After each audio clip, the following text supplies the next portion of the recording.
Dear students, आज हम discuss करेंगे कंटिन्यूटी और डिफरेंशिएबिलिटी का एक क्वेश्चन जो आपके 2016 में 12th के एग्ज़ाम में पूछा गया है। ये क्वेश्चन 4 मार्क्स में पूछा गया था। इस क्वेश्चन की खासियत ये है कि इसमें जो देखने पे लगता है वो लगता है कि इसमें सिर्फ डिफरेंशिएबिलिटी का यूज़ होगा, लेकिन इस क्वेश्चन में कॉन्टिन्यूटी का भी यूज़ होता है ए और बी की वैल्यू को फाइंड आउट करने में। तो ये क्वेश्चन काफ़ी ज़्यादा इंपॉर्टेंट हो जाता है और इस क्वेश्चन के थ्रू आपको काफ़ी अच्छे तरीके से कंटिन्यूटी और डिफरेंशिएबिलिटी को समझने का मौका मिलेगा। तो ये क्वेश्चन आपकी कॉन्सेप्चुअल अंडरस्टैंडिंग को भी बूस्ट करेगा और आपकी अच्छी प्रैक्टिस भी कराएगा। तो इस क्वेश्चन को पहले अच्छे से पढ़ लेते हैं और फिर सॉल्व करते हैं।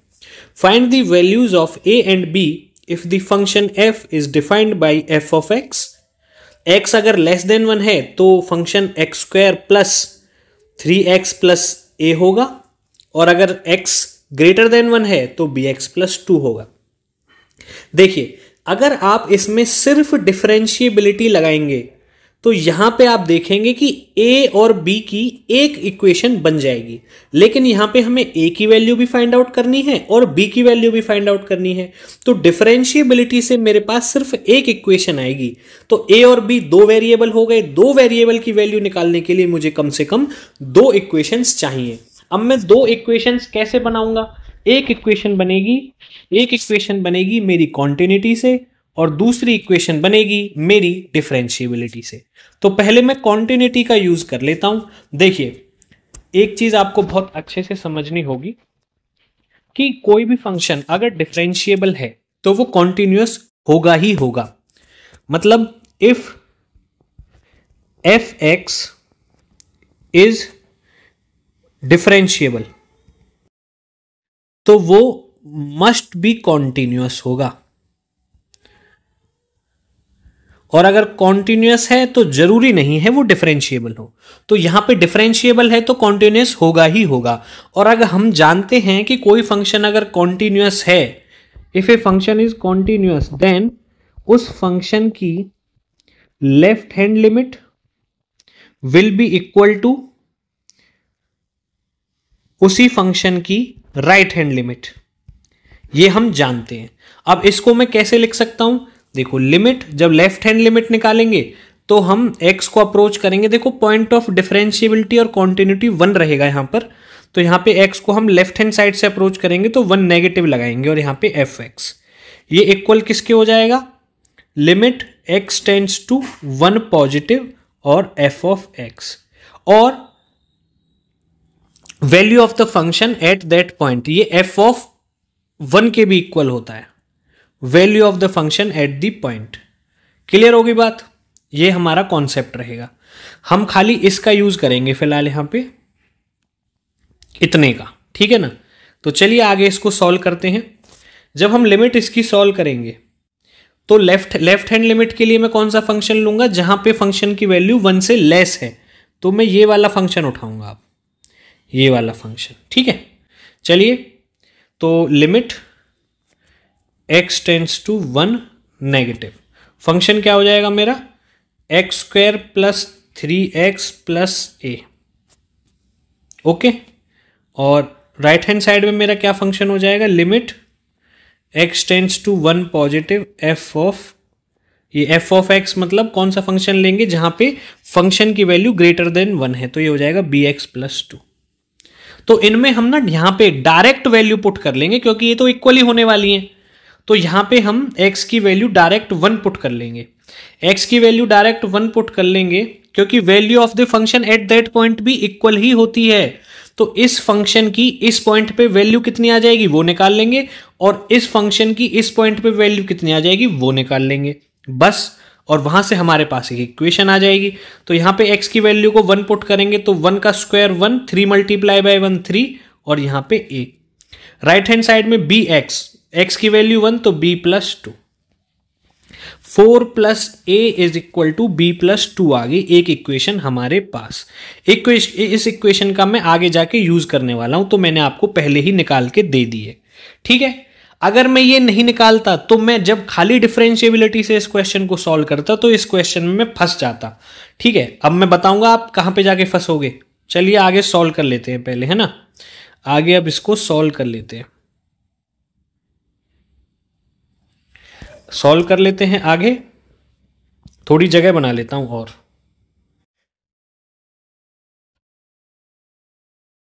इसको थोड़ा इधर इधर कर देते हैं, ठीक है ना। चलिए बन गई ना बात, अब जगह भी बच गई हमारे पास। अब हम इसको सॉल्व कर लेते हैं। अब हमने ये किसका कॉन्सेप्ट लगाया, कॉन्टिन्यूटी का। अब डिफरेंशिएबिलिटी का निकालते हैं। लेफ्ट हैंड लिमिट निकाल, left hand derivative will be equal to right hand derivative, क्योंकि ये फंक्शन डिफरेंशिएबल है at x is equal to 1 पे। ये क्वेश्चन में गिवन है। क्लियर होगी बात। अब आगे इसको और सॉल्व कर लेते हैं। देखिए अब लेफ्ट हैंड डेरिवेटिव कैसे निकालते हैं, मैं दोनों को एक बार लिख के बता देता हूं। ये आपका रहेगा limit x tends to, left hand है तो 1 negative, formula function minus value of the function at that point divided by, यहां पे x था यहां पे a था तो नीचे x माइनस a। और राइट हैंड डेरिवेटिव कैसे निकालेंगे, कुछ नहीं है, बस ये चेंज आ जाएगा। ये 1 नेगेटिव है, यहां पे x को 1 पॉजिटिव राइट हैंड साइड से अप्रोच होगा। बाकी सारी चीजें क्या रहेंगी, सेम रहेंगी। f of x minus F of a divided by x minus a। ये क्लियर हो गया क्वेश्चन। अब यहां अब देखिए हम इसमें वैल्यूज पुट कर लेते हैं। ठीक है, वैल्यूज पुट कर लेंगे। Limit x tends to 1 negative और f ऑफ x क्या रहेगा, यहां पे देख लेते हैं f ऑफ x की वैल्यू क्या रहेगी। f ऑफ x लेना है 1 को लेफ्ट हैंड साइड से अप्रोच, मतलब 1 की x की वैल्यू लेस देन 1 हो तो कौन सा फंक्शन लेंगे, x square plus 3x plus a। तो फंक्शन आ जाएगा x square plus 3x plus a, और यहां पे माइनस में क्या आ जाएगा, फंक्शन में a की वैल्यू पुट कर दो x की जगह पे। a क्या है 1 पुट कर दो x square plus 3x plus a में, तो कितना आ जाएगा 1 माइनस 3 प्लस a। ओके हो गई बात इतना हिसाब से। लेकिन ये यहां पे a भी माइनस का ही आएगा और नीचे यहां पे क्या बन जाएगा अब x माइनस a। ठीक है, नीचे क्या बन जाएगा x माइनस a। नीचे हम x की वैल्यू अभी पुट नहीं करेंगे, इसको x का x ही रखना है हमें। x की वैल्यू सिर्फ f ऑफ a के लिए पुट होगी, ये बात का ध्यान रखना है।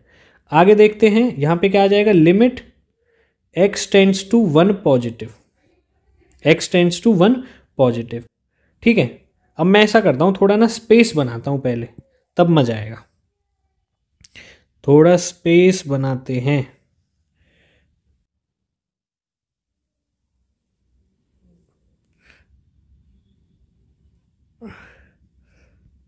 ठीक है, ये मैंने इधर लिख दिया, इसको भी थोड़ा उठा के लेके आते हैं।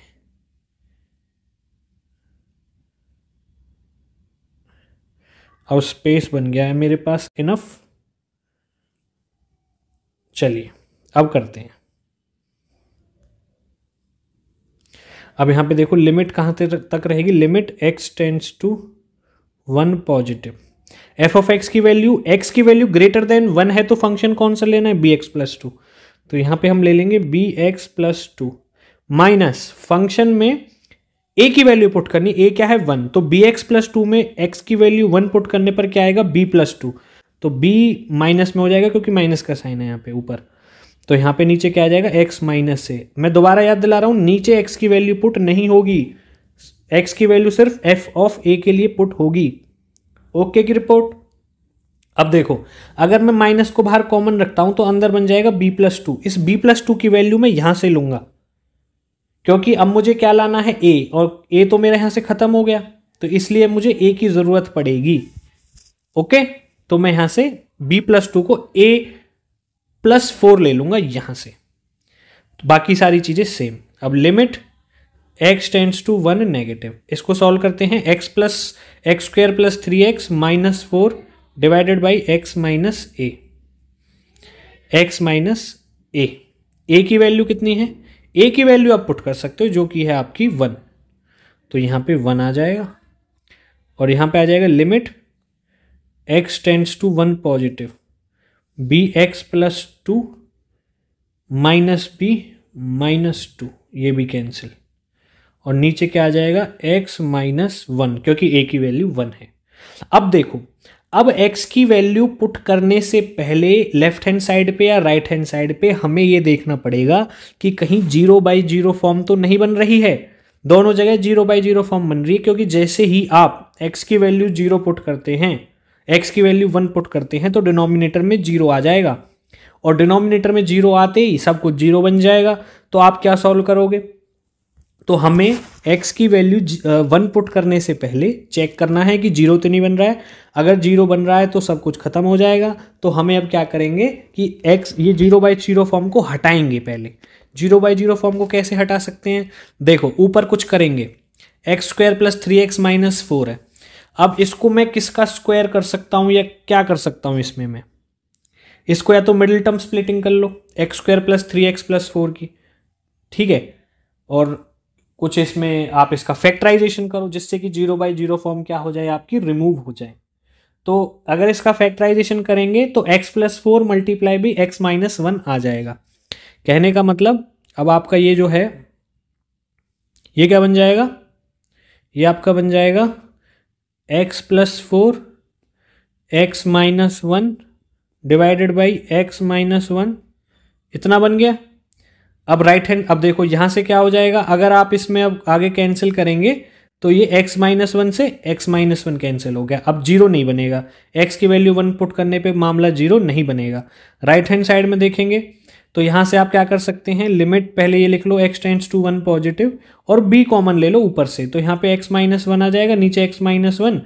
अब भी 0/0 फॉर्म नहीं बनेगी जब आप, अब x ही खत्म होगा राइट हैंड साइड में, तो कहने का मतलब 0 नहीं बन रहा है अब ऐसा करने के बाद। तो ये सॉल्वेबल है। अब x की वैल्यू 1 पुट कर लो तो x + 4 कितना हो जाएगा लेफ्ट हैंड साइड में, 4 + 1 5, और लिमिट हट जाएगी। राइट हैंड साइड में सिर्फ b ही बचा तो कुछ पुट ही नहीं करना, तो b की वैल्यू कितनी आ गई 5। b की वैल्यू यहां से आपकी कितनी निकल के आ गई 5।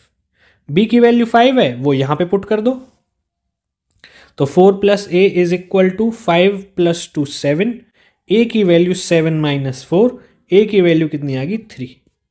तो ये क्वेश्चन काफ़ी अच्छा क्वेश्चन था, इसमें आपको काफ़ी सारी चीज़ें सीखने को मिली हैं। हमने क्या सीखा है इस क्वेश्चन में?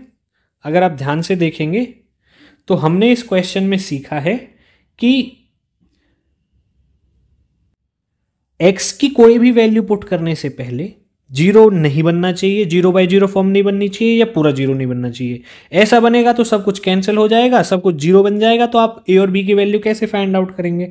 दूसरी चीज हमने ये देखी कि a और b दो वेरिएबल है, इसके लिए हमें दो इक्वेशन चाहिए। तो एक इक्वेशन हमने पहले कॉन्टिन्यूटी से निकाली और फिर दूसरी हमने डिफरेंशिएबिलिटी का यूज किया, और दोनों को कंबाइन करके हमारे पास एक इक्वेशन तो ये बनी थी, इसको इक्वेशन 1 भी मान सकते हो। एक यहां से मेरे पास b की वैल्यू ये आई थी, इस b की वैल्यू का यूज मैंने इक्वेशन 1 में किया a की वैल्यू को फाइंड आउट करने के लिए।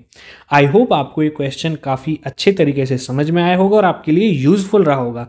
तो चलिए, अगर आपको वीडियो अच्छी लगी तो वीडियो को जरूर लाइक कर दें, चैनल को सब्सक्राइब कर लें। मिलते हैं आपसे अगली वीडियो में, तब तक के लिए take care and bye bye.